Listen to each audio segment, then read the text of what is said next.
Welcome to the American Business Podcast, the voice of American business. I'm welcoming you, episode 158.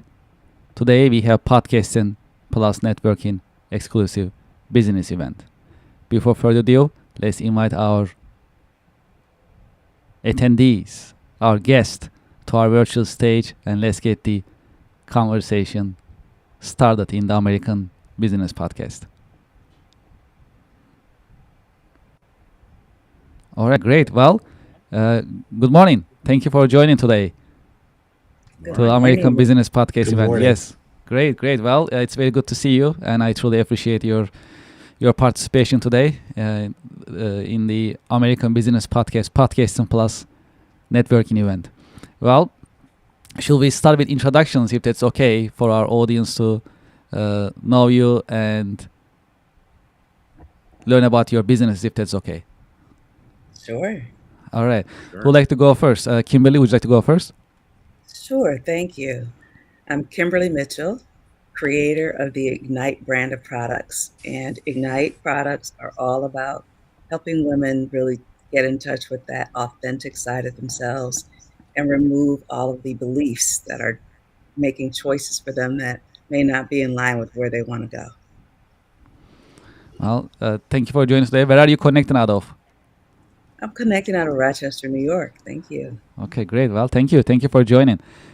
Steve, would you like to introduce yourself, your organization in general? Sure. I'm Steve Turner. I'm principal and owner of Solomon Turner PR in St. Louis.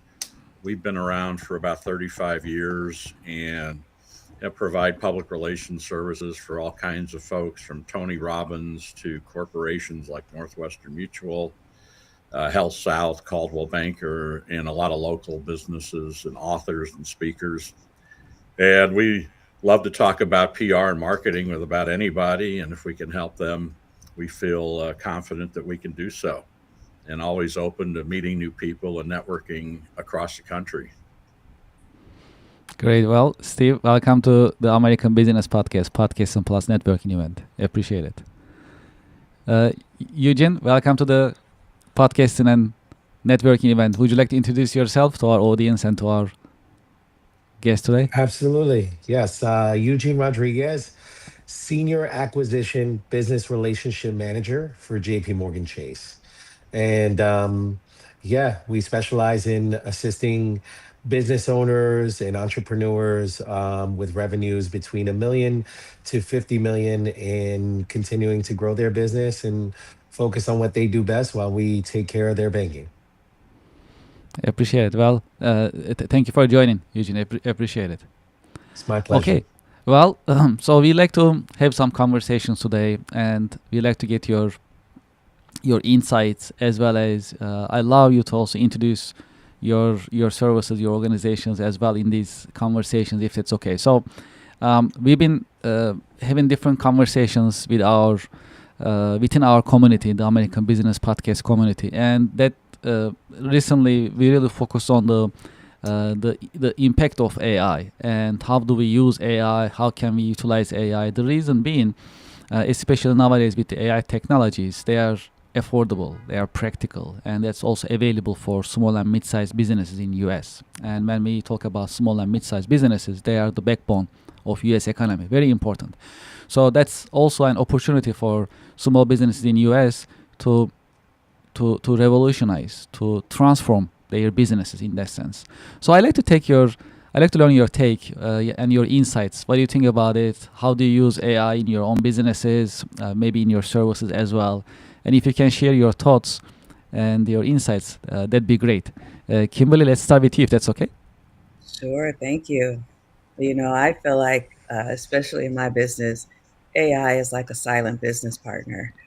I use it all day, every day for many things across my business. And it takes a lot of the inefficiencies out of what I do, because some of the things that I need done, it can do in seconds that might take me an hour or more. So it does that piece for me. And I've also used it to create what I call a board of advisors.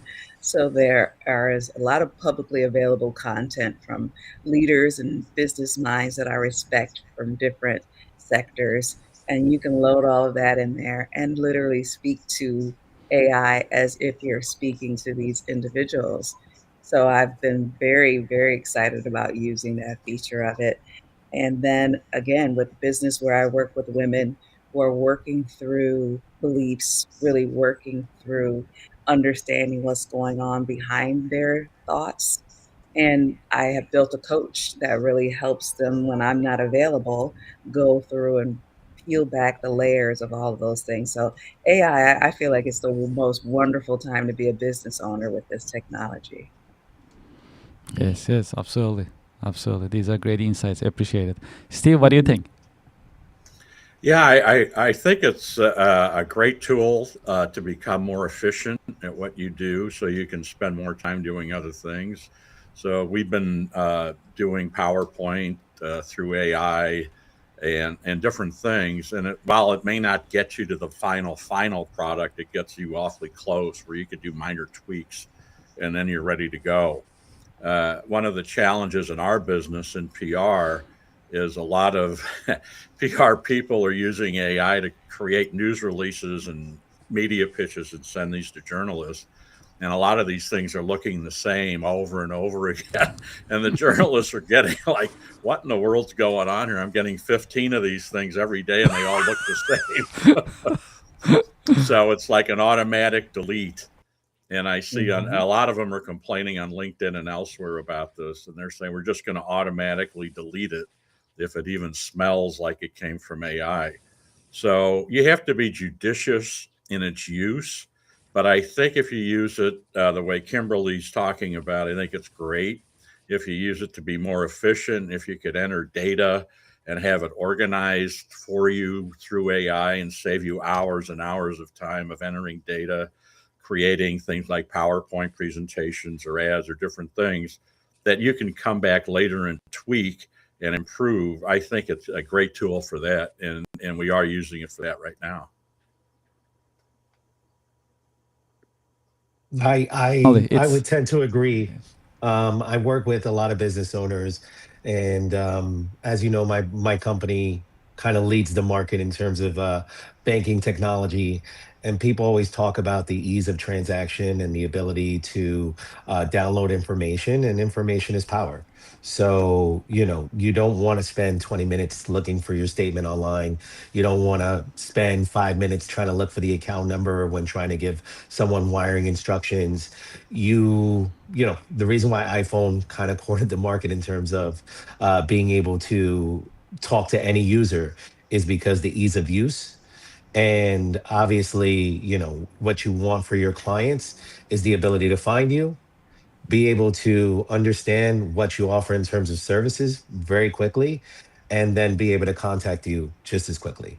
So having the ability to communicate through those means and being able to have that presence online. I hear from a lot of people all the time, they spend a lot of money in advertising because whenever someone doesn't know someone and they're looking for a particular business, people just go to Google. It's so strange. They look up, lawyer near me and this near me, and if they can find you, it gives you another opportunity to gain a new customer. Yes, absolutely. These are really exciting times. Go ahead, Steve. You were about to say something? Yeah, I was just going to say AI search is really important now. So when you go to your website, your portal, whatever, and you just type in what I need a lawyer or an accountant, an AI just pops up and you run it through that. So in our business, what's really important are articles on your company, especially quality articles and well-known publications from a local newspaper to the Wall Street Journal or Bloomberg, whatever it is. And those are going to pop up on AI through search. So those hold real value. So if we're targeting AI as a search tool, the more value we could bring to that search engine, the better we're going to be and the better results we're going to get. We're going to get more feedback. And so studies have shown that AI really does scan for quality type material that broadcast out to people that are doing searches. Steve, also, you are a published author. If you like to also, since we take this opportunity to talk about your book, I also have See, the there it copy. is. How'd you Truly get there? appreciate it. All right. Yes, I was ready. That was quick, huh? It's magic. Voila. Yes, I wrote a yeah, thanks. Yeah, I wrote a book called PR That Works, and it's based on our 35 years in the PR industry, things that we've actually done. It's not theory, it's real stuff, it's real strategies, real results, real campaigns, and what happened. And so a lot of people, I was going to write a memoir about my career in public relations and was talking to several people. And they said, well, we really need a simple book. We don't want to spend $200 on one of these college textbooks at 600 pages that we're not going to understand the theory and all this stuff anyway. And we don't want a book on behavioral economics. That's not who we are. So if you could put something else together, we would buy it and be real interested in that. And I said, yeah, I think I can do that. So that was the start of PR That Works. And over about a year, I was able to fine tune it and finally get it ready and get it out there. It's on Amazon and barnesandnoble.com. But the beauty of it is for small businesses, especially, there's 28 strategies you can use right now for your business. There's 14 case studies of clients we've worked with, what we did, what the results were. And there's 4 interviews with top PR professionals from across the country. So if you're trying to get your brand out there, or you just want to dabble in PR a little bit for your company or your business, or if you're an author or a speaker, you could pick up a copy and kind of glance through it, and you'll see the chapters that are focused on those kinds of things, and our work with authors and speakers and some other folks. And then you can apply some of that to what you're doing, and you can just look at it over time. Month, 2 months, a year from now, something comes up, forgot how to do it or how somebody else approached it.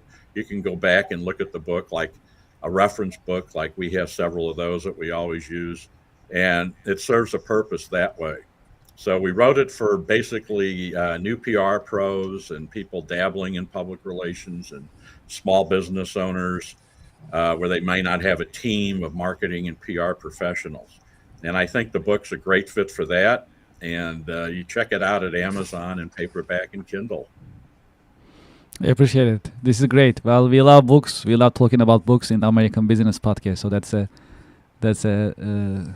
great that we talk about your book. And thanks for sharing your insights. Thank you. This is great. Well, John, welcome to the American Business Podcast and Plus networking event. Hello, how is everyone today? Thank you for joining us.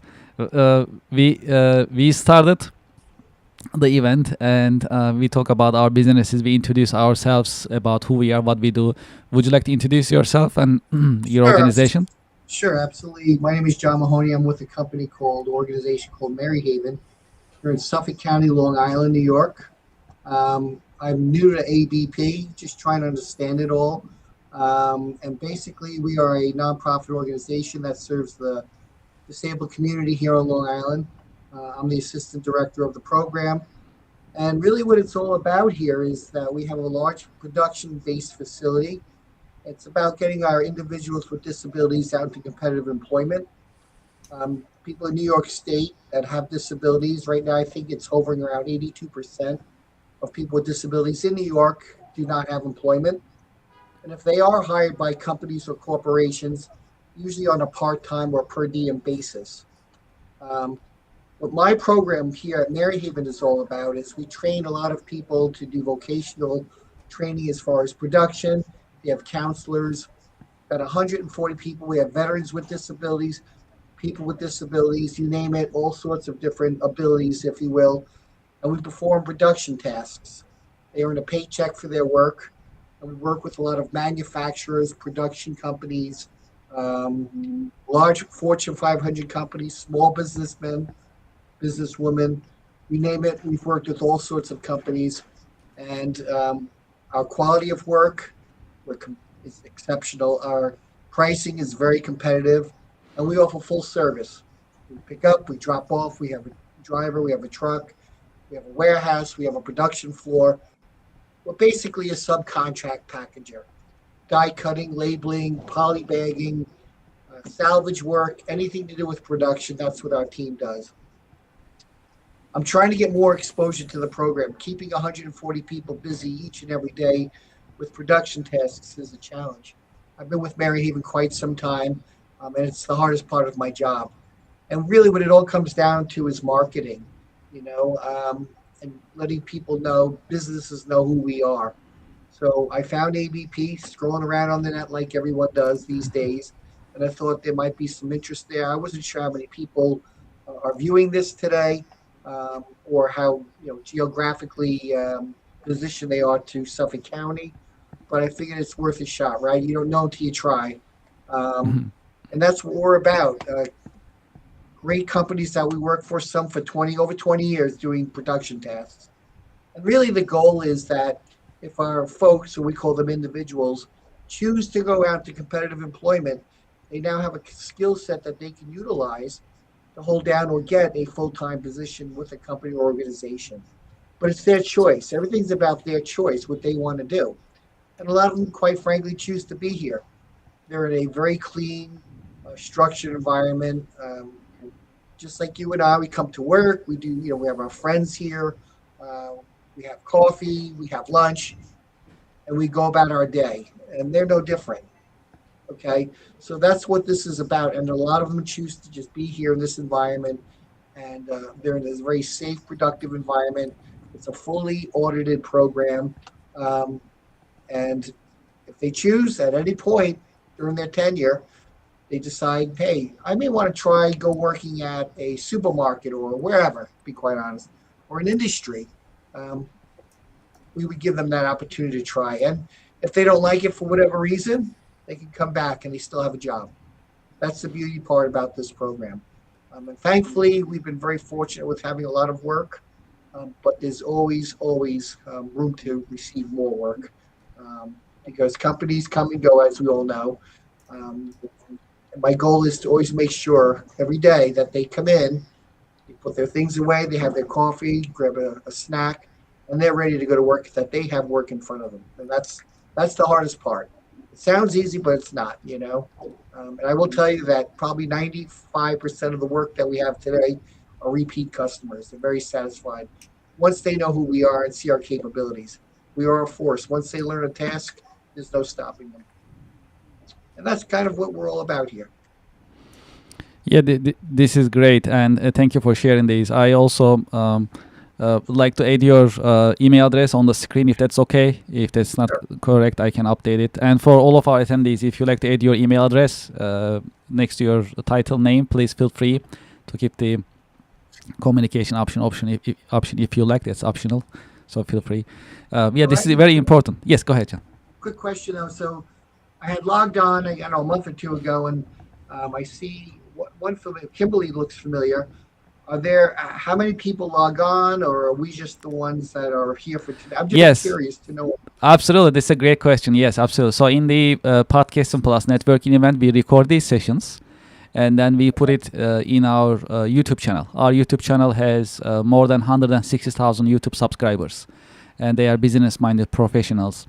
And we are national, and we have subscribers from, of course, New York metro area, also other parts of the country, because of our reach and our mission being national. We have business owners, and entrepreneurs listening and watching from all over the country. Wonderful. Yes. Wonderful. Yes, and also, John, I'll make sure to also invite you to our. I am also part of HILI on Long Island area, and I'm part of manufacturing committee. I'll make sure to invite you as well to our coming events there as well. I'm sorry, HI. HILI. Oh, you are? Yes, Yes, yes. so I'm a co-chair in the manufacturing committee. Oh, So I'll make sure to invite you to our meetings as well there. I do go to the HIA meetings. Okay, this is great. This is great. So I'll follow up. Another resource. Absolutely, because what you do as an organization is very important. It is, and unfortunately, yes. a lot of them are going away because everything comes down to money. And quite frankly, a lot of times it's on the backs of the most vulnerable where they cut the funding, where really it's most important in the long run. I mean, everyone deserves to earn a paycheck and have a fulfilling life, productive life each and every day, and that's what Mary Haven's all about. We offer a lot of services, but the one that I oversee is the Integrated Business Center. It's a fully functional business operation. We take it very serious, and our individuals in production take it very serious because we know our customers are demanding. It's a business. They want turnaround, they want quality, they want pricing. And in the same time, they realize this is a great program. And why not? We're right in a lot of the organizations that work at their own backyard. Um, Instead of having an assembly line in your plant, why not give us the opportunity and do a great thing? And I will tell you, if I can ever get you to come for a tour, if you're ever in the area, you would Sure. agree it's a very impressive operation. And when I see presidents come through and business owners, they come in one door and out the outdoor, just really mesmerized about all the different things that we do here. And they seem to be very fulfilled. And a lot of times I'll get business from them. So it's about exposure. It's about letting everyone know who we are. Yes, yes. Thank you for sharing all these, and yeah, I'll also have a one-on-one meeting with you as well. I'll send you an email so we can talk Wonderful. more in detail. Okay, Thank well, you. this is good. Well, John, also just to help you catch up with where we are. So after the introduction, we talk about AI and the impact of AI. Do you have any? Would you like to share your take about AI? How do you see the impact of AI on business nowadays? Kevin, I do not. That's I am not a techie kind of guy. I am not naive to the fact and the direction it's all going. I have read up on it.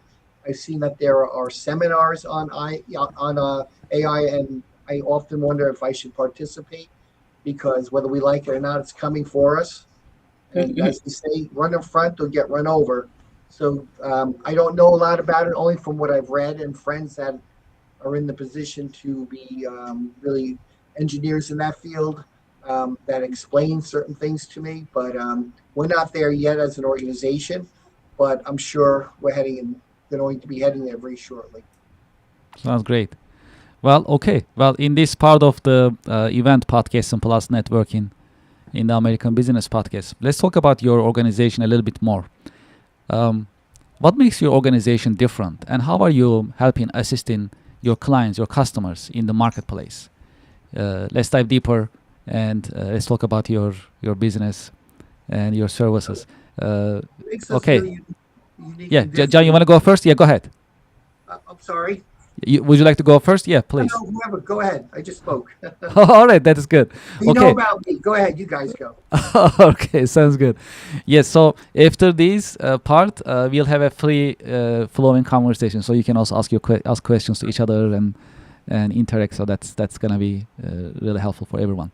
Okay, Kimberly, would you like to go first in terms of what makes your company organization different and how you're helping your customers, clients?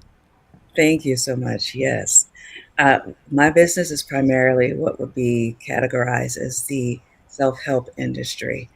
And very often in self help, you'll see a lot of the same ideas being represented. And they tend to focus really on the symptoms that women are going through. And specifically, Ignite focuses on women who are 40 plus, because once we get there, we've kind of built this rhetoric in our minds about what's possible. And we stray away from trying new things, going after what we really want. And that's really just a belief we have that it's too late, that we're too old, that it's too hard, it's impossible. So with Ignite, we really get down into those beliefs. We work all the way down at the ground floor to uncover what those beliefs are. The framework is you believe it, we find the belief, we challenge it, and then we choose. Believe, challenge, choose. There's a suite of products that cover every stage of that process and really helps you get through the initial discovery phase. Once you've discovered what that belief is, then we get to the real fun part of working through it and choosing differently and making incremental changes that build up over time and that really start to reflect the life that you want to live. So that's really the basic difference is where we start with the source, we challenge that belief, and we learn to make incremental choices that change our lives. Would you like to also tell us about your products a little bit more, if that's okay?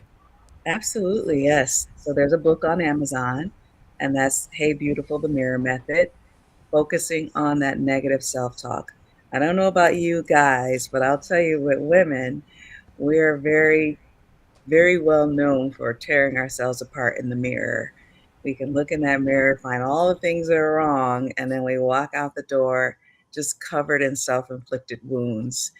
And so the book really helps you, 30-day program, to get past that, to catch that awareness and really stop it in its tracks.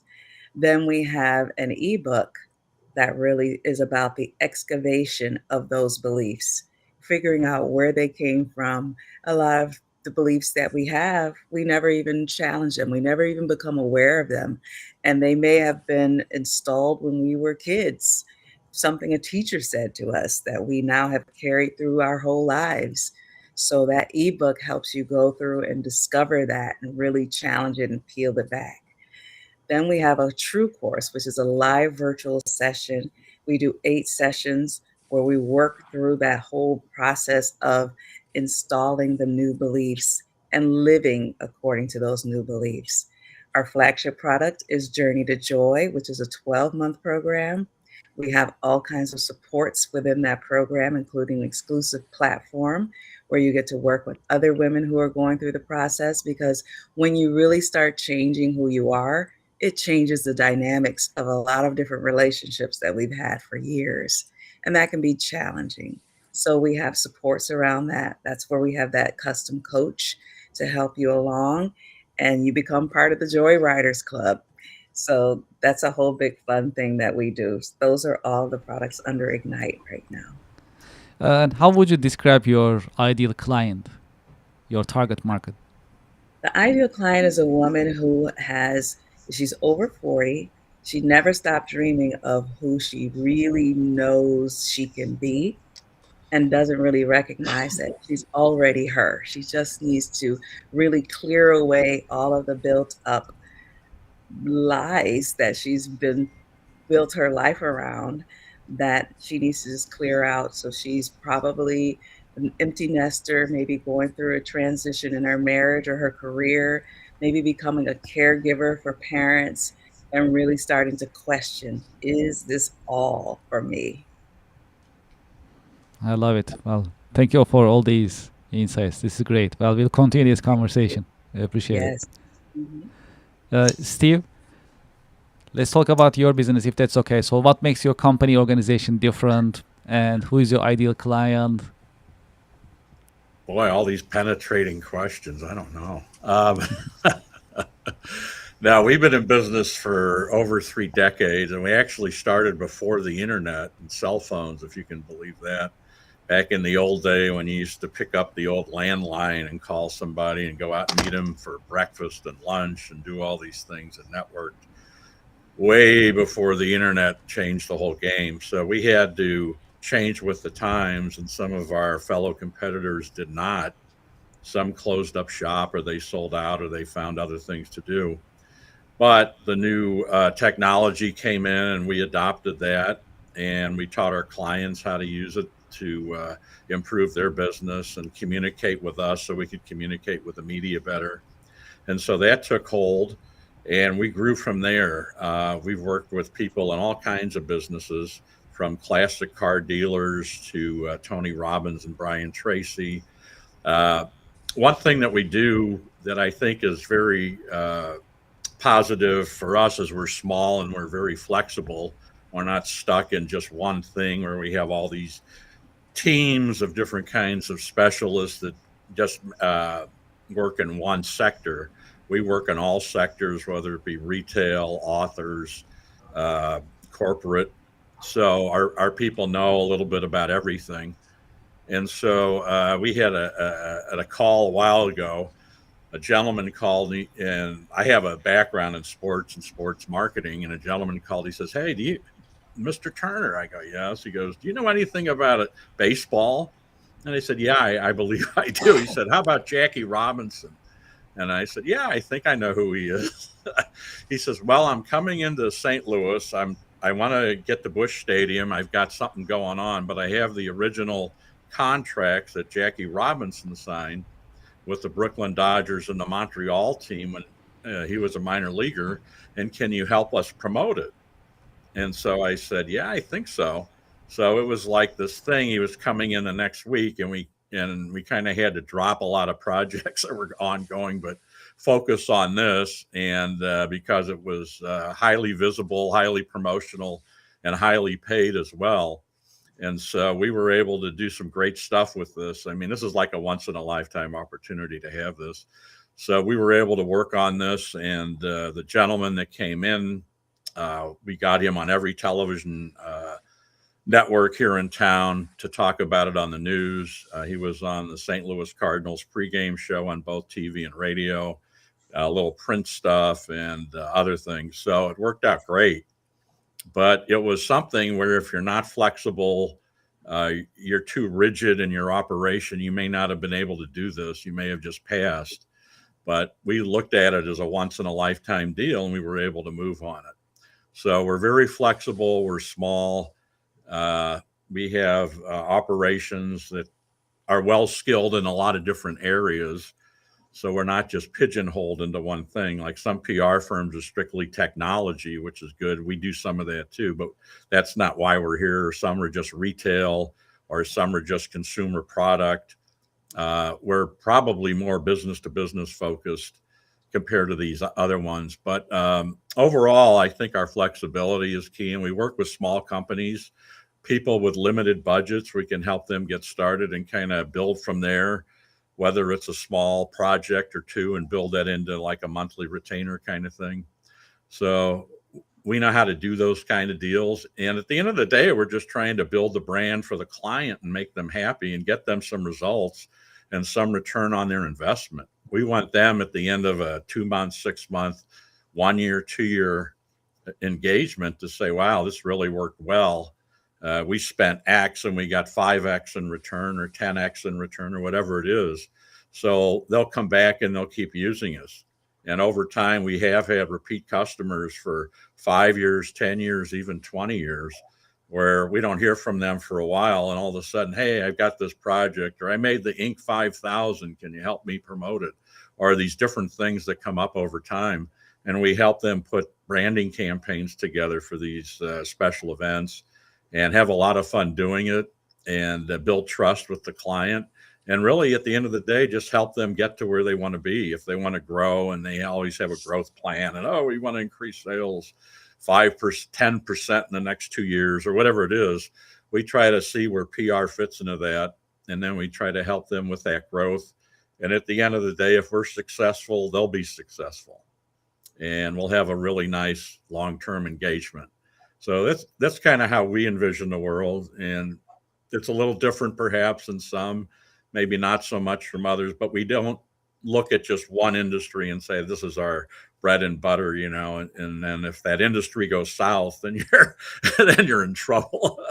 No, but we don't do that. And so we have fun, and I think we're good people to work with. Absolutely, yeah. This is great. Well, thank you for telling more about your business. That's always good to know, and we'll continue this conversation. Absolutely. Eugene, let's continue with you if that's okay. What makes your organization different, and who is your ideal client?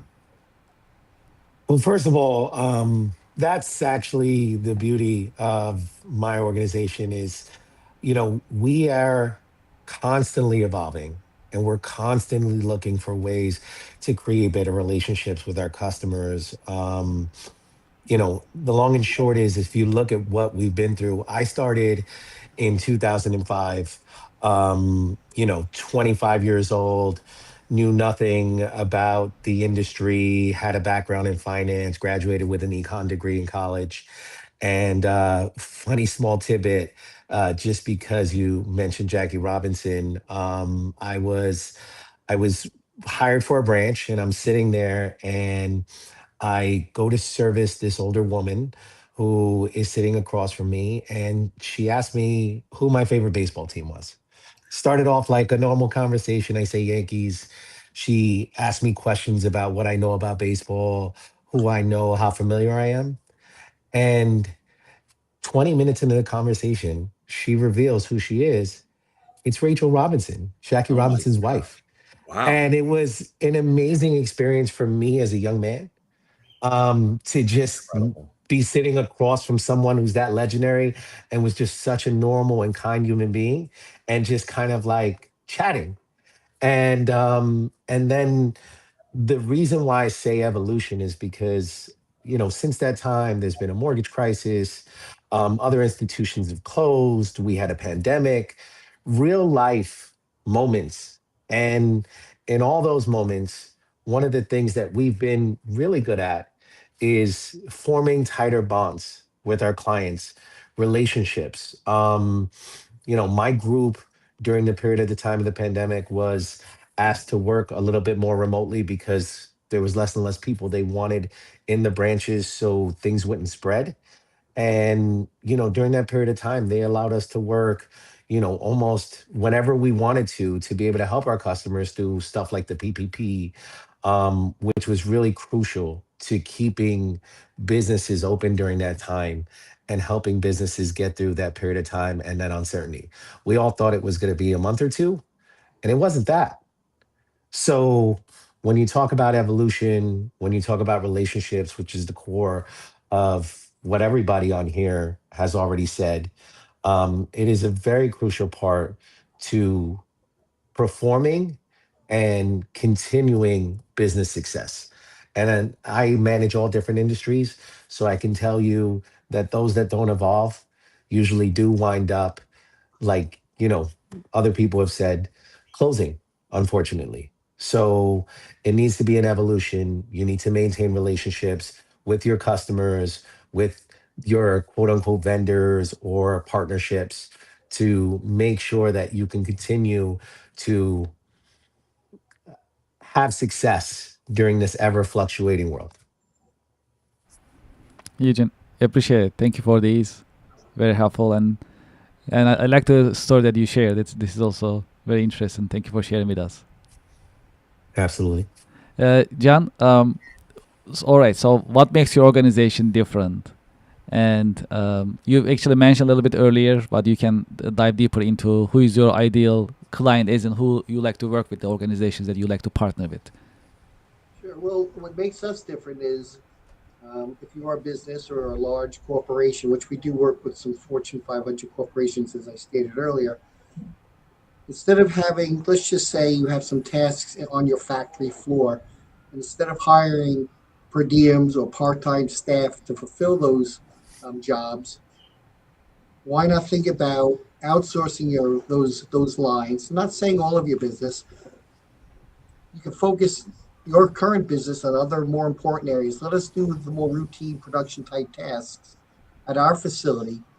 Um, at the same time, you're working with people, veterans with disabilities, people with disabilities, fulfilling a need in the business community, instead of um, you know hiring people for a part-time job or a per diem type basis, which ultimately they eventually get laid off.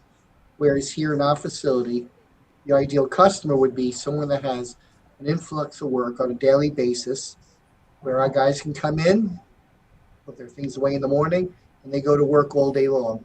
Those are the ideal kind of companies. Pretty much the ones that can supply us with a workflow daily, 5 days a week. At the same time, we're going to give them a great quality product. We're going to turn it around, one stop shopping, if you will. We'll drop it off, we'll pick it up, and we're going to be competitively priced. So you may want to weigh, should I hire people, work with an employment agency, and go through that rigmarole? And then you never know what you're getting. Or would you prefer to work with a group of people that could really benefit from the work and in turn benefit your organization, your company, doing great quality work, competitively priced, and you're getting something in turn um, that is really going to help your organization. But in the long run, from a PR perspective, when the greater business community sees, hey, you're working with Maryhaven, that's a great thing. Maybe others would sign on as well. I think that once they see that established, that relationship, others do listen, and we get a lot of referrals that way. You hear quite often, yeah, I referred so and so to you guys. They're a great operation. They may have some work for you guys. So that's really what we're about. Um, okay, so I'm gonna thank you, John, for this, and I'm gonna turn it into a general conversation. If you have questions to each other, uh, feel free to ask. One question that okay, just still go ahead.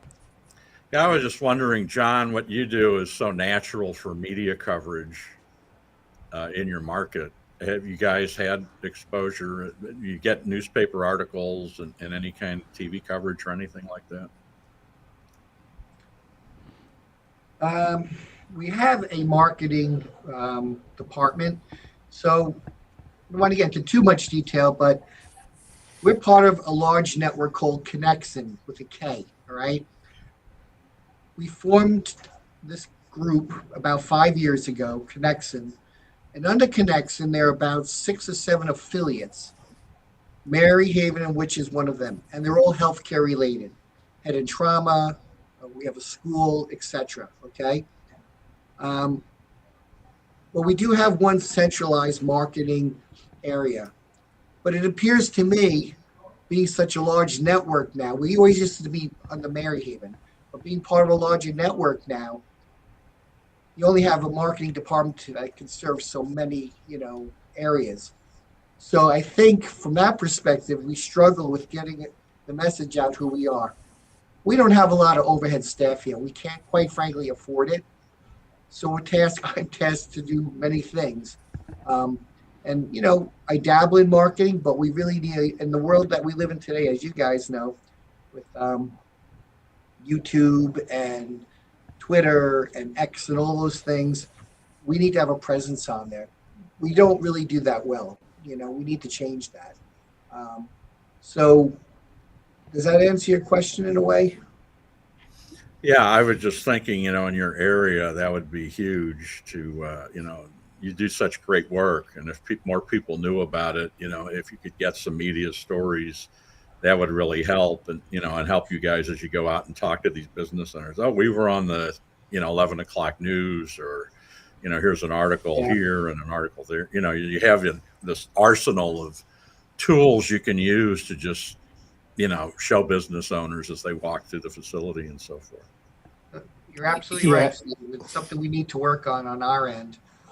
But like you said earlier, which is interesting, you started before there was internet or cell phones or email, and I'm kind of in the same boat. Believe it or not, I've kind of reverted back where, yes, social media is huge. And in my opinion, at times it's becoming personal. Anyone can receive emails and texts and what have you. Believe it or not, I still have a big folder that I put together. I bring a stack of them out once or twice a week. And I'll go to the industrial parks and I'll knock on doors. And a lot of times you get a response of, what does this guy want? No one does that anymore. But I will tell you, and I've tried it for the last 2 years versus the other ways of marketing, it really sticks. It's almost as if it's coming back around. People like to see a face. They like to shake a hand. They like a business card. They like a storyline that you can give to them. And they say, yeah, I'll take that information. I'll give it to the president or whoever. And maybe at some point they'll sit down and they'll read and say, wow, this guy made the time to come over here, whatever. I'm not saying everyone gives me a phone call, but it's marketing and sales. You know that it's work. You have to really expose yourself. But I'm trying to find and do different things that work. So John, with marketing. So John, I was going to say, I know you joined after the introductions. So my name is Eugene Rodriguez. I'm a business relation manager, and my office is I'm a business relation manager for Chase Bank, and my offices are right here in Melville. So I'm a Long Island guy Is too. that right? All right. I love your story, and I would love to take the opportunity to come meet with you and maybe even bring a few members of my team so that we can talk to you one-on-one and get to know you better and see how we can help support. Eugene, that would be great. That's the reason why I'm chiming in here and trying to understand it all, because there are those capabilities where if somebody knows somebody maybe even, and they see the great work we do, and such as yourself, hey, it's word of mouth, and we'd appreciate that. And you're doing a great thing. It's a great group of people here.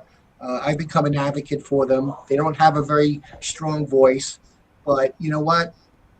I come from manufacturing. That's my background.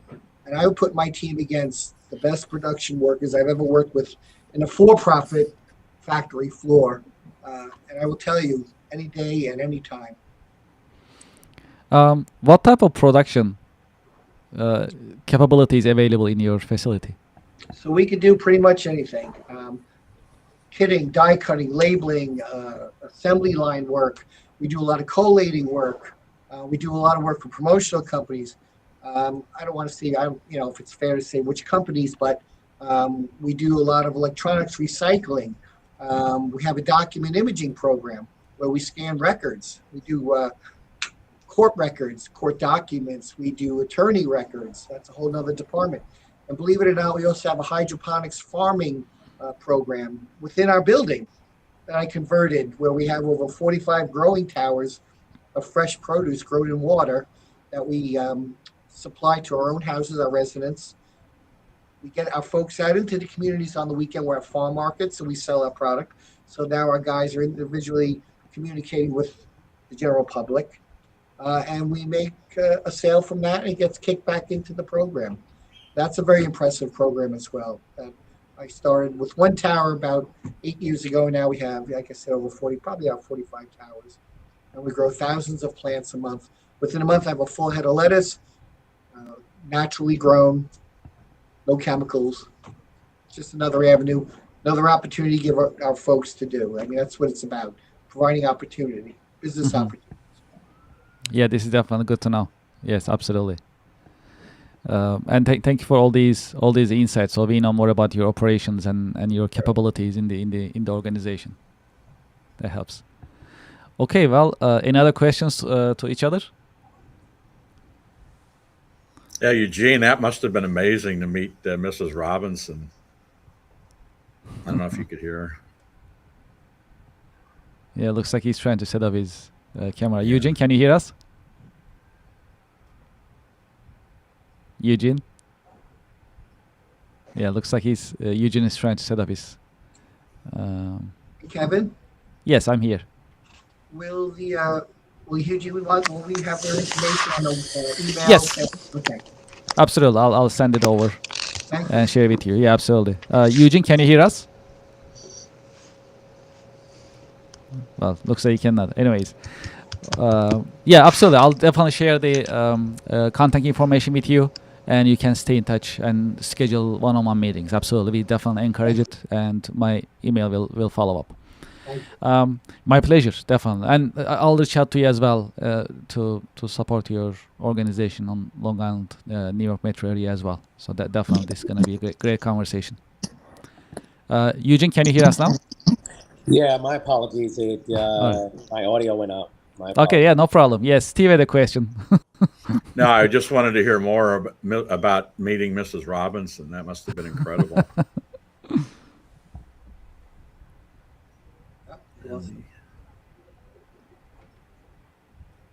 Yeah, looks like we lost his voice. Okay, well, in this part of the event, as your final thoughts before we concluded, what is your advice for businesses and professionals? If you like to share one piece of advice with a business owner, what would it be? Yeah, John, would you like to go first? Sure.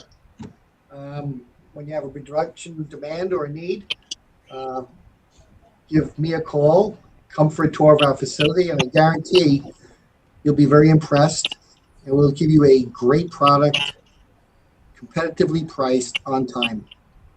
We'll be a force for you, a reliable force. You will see. I appreciate it. Thank you. Steve, one piece of advice if you are to share with a business owner. Yeah, if you're looking to do branding and get better known in your community, try to come up with an objective for your campaign at the outset, something that's measurable, so you can determine at the end whether you're getting a good ROI or not. And we find that a lot of people just throw stuff out there hoping some things will stick. And they're like, yeah, well, some of it was good, some not so good. But if you have an objective of what you're trying to do, you can put the pieces of the puzzle together underneath that and really have a really good operational take on the whole thing and get much better results than just throwing some things out there. Some people say, well, I want to get an article in the paper. Well, why? That's great, but what's the end result of that? So if you can put a bunch of things together under a measurable objective, you're going to be much happier with the results in the long term. So we advise clients to do that. And the other piece, I know maybe these are two things. If you are fortunate to get in traditional media, a newspaper article, on television, a radio interview, something like that, give it legs by putting it on your social sites. So a lot of people forget to put it on their LinkedIn, their Facebook page, all these things that you have at your disposal that really don't cost anything, but you can link TV interviews and all this stuff. So all of a sudden, you not only get their audience, but you get your audience. And if you've got 5 or 10 people that could broadcast this out, and each one has 1,000, 5,000 contacts, you're really increasing the size of that exposure. And you're getting it to people that are interested in you because they've already connected with you. So you get a lot more legs and a lot more mileage out of any story, whether it's just a short newspaper article in a local publication or a major TV interview. So keep in mind these items as you're going forward. Steve, thank you very much for these insights. Appreciate it. Okay, well, Eugene, I don't know if you guys can hear me. Yes, we can hear you. Yes. Okay. If you are to share one advice with a business owner, what would it be? So, Steve, first of all, I apologize. I got cut off. The whole world is looking for me now. And I joined via my phone, so it kicked me out. I'm happy to connect with you offline so we can talk. And if I could share one piece of advice to any business owner, surround yourself by diverse partnerships. You want to have diverse opinions and insights because it'll help you run more effectively and look at whatever issues you may face in a much broader perspective than a singular focus. And that'll help you grow. Well, thank you all. John, Steve, Eugene, Kimberly, thank you very much for joining today. And I hope you found this monthly Podcasting Plus networking event to be helpful and informative for each of you. I'll follow up with an email so you can see each other's contact information. And we always encourage in the American Business Podcast to create partnerships, ecosystems, and collaborate and cooperate. That's really important for us. It's because one of our mission as the American Business Podcast is to promote, support, uplift American businesses, nonprofits, manufacturers, and the business community. So business community building is very important for the nation, for the economy. And this is one of our mission that we like to drive and deliver. Also, one also piece of news from us is also we are getting ready to start America's virtual Chamber of Commerce and Industry. So that's going to be the America's virtual Chamber of Commerce and Business Association. So we are in the process of forming it, organizing it. So we're going to also announce it. I'll definitely keep you posted, and hopefully you'll join that group as well. Kevin, thank you for the invitation. I really appreciate getting the opportunity to be here. It's my pleasure. Thank you very much, and we'll be in touch. Appreciate it. Thank you. Thank you, everyone. Thank you. Bye-bye. Thank you. Well, to our audience and to our listeners, I hope you enjoyed today's In American Business Podcast. As you know, we organize monthly Podcasting Plus networking event, Podcasting Plus networking, powered by the American Business Podcast. If you'd like to join the next one, please scan this QR code. It'll take you to our registration page. You can sign up and you can join the next one. We typically meet last Friday of every month. And that's a great opportunity for you to introduce yourself, your company, your organization, and your mission, and who you are trying to reach in terms of your clients, clientele, your target market that you can introduce to the American Business Podcast community, as well as you can meet business professionals just like today and start building your ecosystem, business ecosystem. That's a great opportunity for all of us. Thank you very much for listening, and thank you very much for watching. We'll be right back after a short break. Thank you.